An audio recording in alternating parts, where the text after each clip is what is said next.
Lux presents Hollywood.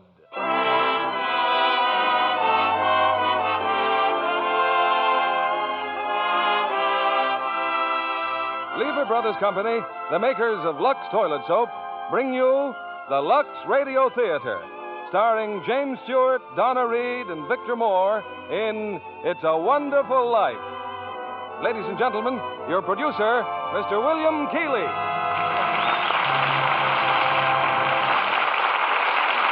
Greetings from Hollywood, ladies and gentlemen. Tonight we bring you one of the season's most inspiring hits, a Liberty Films production that's been nominated for the highest screen award. Yes, It's a Wonderful Life. And we present it now with its original fine stars, Jimmy Stewart and Donna Reed. Jimmy in the role which won him a nomination for the best performance of the year. Also in our cast is starred that fine comedian, Victor Moore. It's a Wonderful Life is the drama of a typical American. Might be you, it might be me. He dreams of glory, he lives in hope, he loves and doubts, and only Providence puts a final value on his service to humanity. Our story starts before the war, when life was normal. Shortages were generally unknown, and simple luxuries like Lux soap were abundant. I won't say that's the only reason people said it's a wonderful life, but I do know from the thousands of letters in our files that most of them said it's a wonderful soap. And they keep right on saying it day after day. In fact, the popularity of Lux soap is what makes it possible to present such entertainment as Frank Capra's great production, It's a Wonderful Life, starring Jimmy Stewart as George, Donna Reed as Mary Hatch, and Victor Moore as Clarence.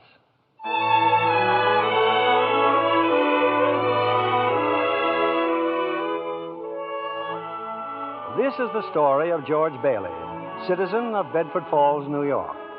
George Bailey, who more than anything under the sun wanted to see the world, the wonderful, exciting world that lay somewhere beyond the limits of his hometown. Oddly enough, this story does not begin in Bedford Falls. In fact, it doesn't begin anywhere in the world. It begins in heaven, where the superintendent of angels has just summoned an apprentice angel named Clarence. Oh, I'm really going down to Earth, sir? Oh, how splendid. Yes. There's a very discouraged man down there, Clarence, George Bailey. At exactly 10:45 p.m., Earth time, he'll be thinking seriously of ending his life. Oh, dear, his life. Now, I want you to stop him if you can. Now, sit down. I'll give you Bailey's case history. Sir, if I should accomplish my mission, may I perhaps get my wings? I've been waiting over 200 years now, and, well, people are beginning to talk. Clarence, what's that book? The Adventures of Tom Sawyer, sir. I was reading it when you sent for me. Oh, fine book. Excellent. Well, you do a good job on George Bailey, and we'll see about your wings. Oh, thank you, sir. Now, listen. When George Bailey was a boy, two events occurred that you should keep in mind. One was when his young brother, Harry, fell through the ice and almost drowned. George saved him. Brother fell through the ice. George saved him. Ever since, George has had a bad ear. All that icy water, you understand. Yeah, bad ear. Yes, sir. The other event came a few months later. George used to work after school in Mr. Gower's drugstore. One day, Mr. Gower's only son died of influenza. It was a terrible blow, and poor Mr. Gower tried to lose his grief in whiskey. Where you been, George? Mrs. Blaine's called twice. What happened to her prescription? You lost it, didn't you? No, Mr. Gower. Here it is. Well, you good for nothing. Don't you know that Blaine girl's very sick? Mr. Gower, my ear. You're hurting my sore ear. Teach you to loaf, you lazy brat. Mr. Gower, you don't know what you're doing. You put something wrong in those capsules. Shut up. Oh, I know you feel bad, but look, Mr. Gower, look. This bottle, you used this bottle to make up the capsules. It's poison. Poison? Don't hurt my sore ear again, Mr. Gower. Oh, George. That's why I didn't deliver, Mr. Gower. All I wanted was to make sure. George. Well, Clarence, that was George Bailey as a boy. When he grew up, he wanted to go to college, but there just wasn't the money. So he worked 4 years in the Building and Loan Association. Building and Loan Association? Oh, I forgot to tell you. George's father was in the building and loan business. He and George's uncle, Billy. High ideals and low bank account. Anyway, George worked for his father and saved enough to see him through the university. That summer, though, he was going to Europe. Got a job on a cattle boat. Do a little traveling before college. Boy, it's hard to realize it. My last night in the Bailey boarding house. We're sure going to miss you, George. Oh, I'm going to miss you, too, Pop. Hey, what's the matter? You look tired. Oh, I had another tussle with old Henry Potter today. I thought when you put him on the board of directors, he'd ease up. Oh, so did I. I just can't understand a man like Mr. Potter. He can't begin to spend all the money he has. I guess Potter owns about everything he wants in Bedford Falls except our building and loan. That's why he hates us. Hey, George, can I borrow your tuxedo studs? Yeah, help yourself, Harry. Well, where are they, in your suitcase? I'm not taking a tuxedo on a cattle boat, you know. Say, where'd you get that suitcase anyway? Oh, Mr. Gower, going away present. And one of these days, you're going to see that bag all covered with travel labels. Italy and Baghdad, Samarkand. Gonna have a pretty full summer, eh? I'm going to have a pretty full life. Hey, why don't you come to the dance tonight? What? I'd be bored to death. Well, you couldn't want a better death. Lots of pretty girls. Hey, I gotta hurry. I wish we could send Harry to college with you, George. No, we've got that all figured out now, Pop. He'll take over my job at the building and loan and work 4 years like I did, and then he'll go. Well, he's pretty young for that job. Well, no younger than I was. Maybe you were born older, George. Huh?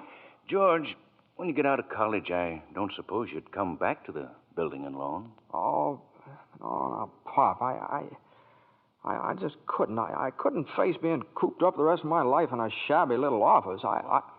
I'm sorry, Pop. Now, I didn't mean that, but it's just this business of nickels and dimes. I'd go crazy. I want to do something big, something important. Well, in a small way, we are doing something important, George. In that shabby little office, we help people figure out how they can own their own homes. I know, Pop. I just wish I felt that but I just feel like if I didn't get away, I'd bust. You're right, boy. You get yourself an education, then get out of here. Oh, Pop, you want a shock? I think you're a pretty great guy. Well, thanks, George. I'm glad to hear it. Look, why don't you go on over to Harry's dance? You'd have a good time. Well, I don't know. Maybe it will drop in. Yeah, maybe it will at that.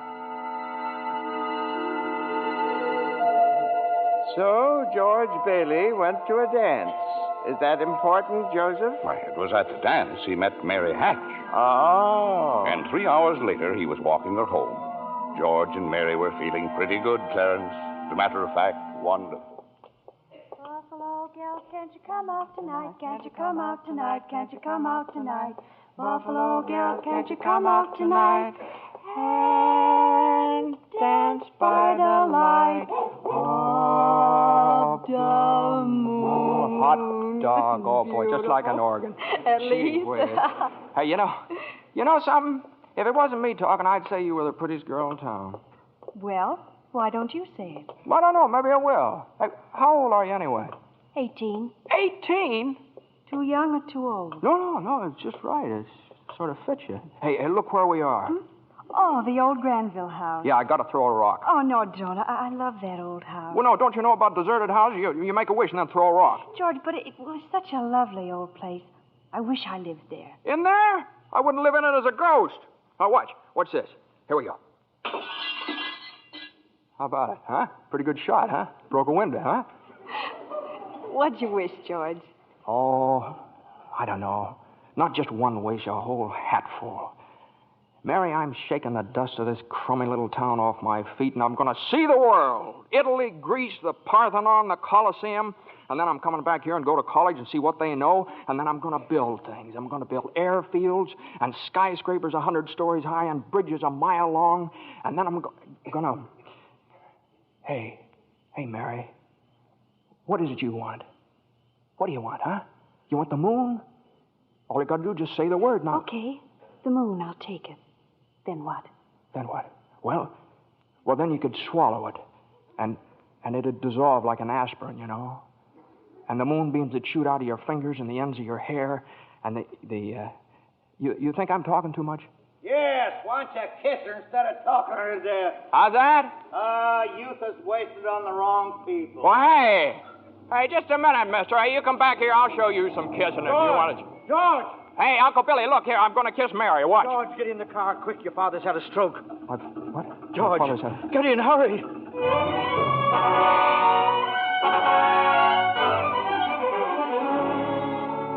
Well, George's father died that night, Clarence.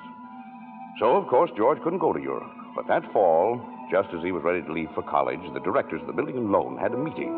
They were going to appoint a successor to Mr. What was that you said, Mr. Potter? I said as long as Peter Bailey's dead, let's dissolve the building and loan. We don't need it. Now, wait a minute. Oh, you wait a minute. Peter Bailey was not a businessman. Ideals without common sense can ruin a town. What do we get? A discontented, lazy rabble instead of a thrifty working class. Hold on, Mr. Potter. Oh, Hold on. I meant no disrespect, George, but... Oh, wait a minute here. Why my father ever started this cheap penny ante building and loan, I'll never know. But just remember this, Mr. Potter, this rabble you're talking about, they do most of the working and the paying and living and dying in this community. Well, is it too much to have them work and pay and live and die in a couple of decent rooms and a bath? Anyway, my father didn't think so. People were human beings to him. But to you, a warped, frustrated old man, they're cattle. Well, in my book, Mr. Potter, he died a much richer man than you'll ever be. I'm not interested in your book, George. I'm talking about the building and loan. You're talking about something you can't get your fingers on that's galling. That's what you're talking about. Well, this town needs this measly one-horse institution, if only to have some place where people can borrow a few dollars without crawling to you. Now, come on, Uncle Billy. What happened, George? Yeah, all we heard was a lot of yelling. Boy, oh, boy, you should have heard George. Yeah, they're in there voting us out of business. Oh, who cares? I can get another job. I'm only 41. 45. Well, you get out of here, George. You missed your boat trip. Do you want to miss college, too? George, we've just voted Potter down. We're still in business. Whoopee! We're still in business. We're still in business. But there's one condition, George. They've appointed you to take your father's place. Appoint me, but I'm going to college. Look, this is my last chance. Uncle Billy's your man. George, you've got to take it. They'll vote with Potter otherwise. They said so. They even...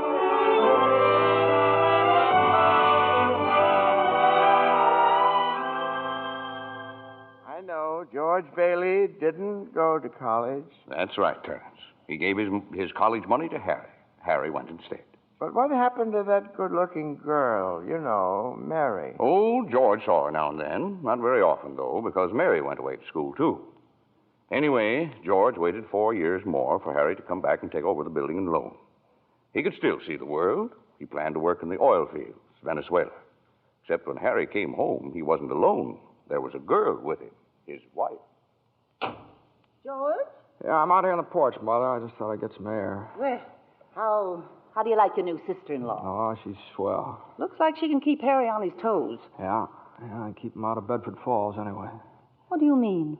Well, Ruth's father, he's got a wonderful job for Harry up in Buffalo. Buffalo? Well, that means you can't... Yeah. George, did you know Mary Hatch is back from school? Hmm? Yeah. Nice girl, Mary. Mm-hmm. Oh, stop grunting. Mm-hmm. Give me one good reason why you shouldn't call on Mary. Well, Sam Wainwright. Sam's crazy about Mary. Well, she's not crazy about him. Well, now, how do you know that? Did she discuss it with you? Besides, Sam's away in New York. Oh, and all's fair in love and war. I see. Okay, Mother, I think I'll go out and find that girl and do a little passionate necking. Oh, George. Goodbye, Miss Bailey. By the way, do you want any books at the library? Library? George, you go and see Mary. Do you hear?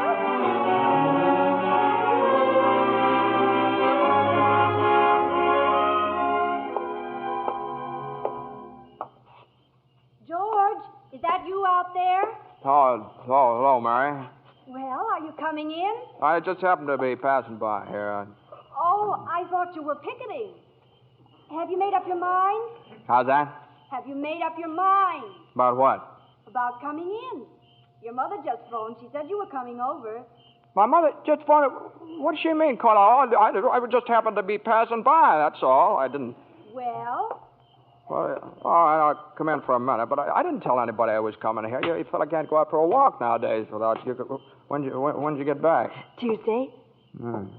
Where'd you get that dress? Do you like it? It's all right. Well, no point standing here on the porch. Come on in. I still can't understand it. I didn't tell anybody I was coming here, you know. Would you rather leave? Well, no, I don't want to be rude. Sit down for a while. It's nice about your brother and Ruth, isn't it? Yeah. That's all right. Don't you like her? Well, of course I like her. She's a peach. Oh, just marriage in general you're not enthusiastic about, hmm? No. Marriage is all right for a lot of people. It's all right for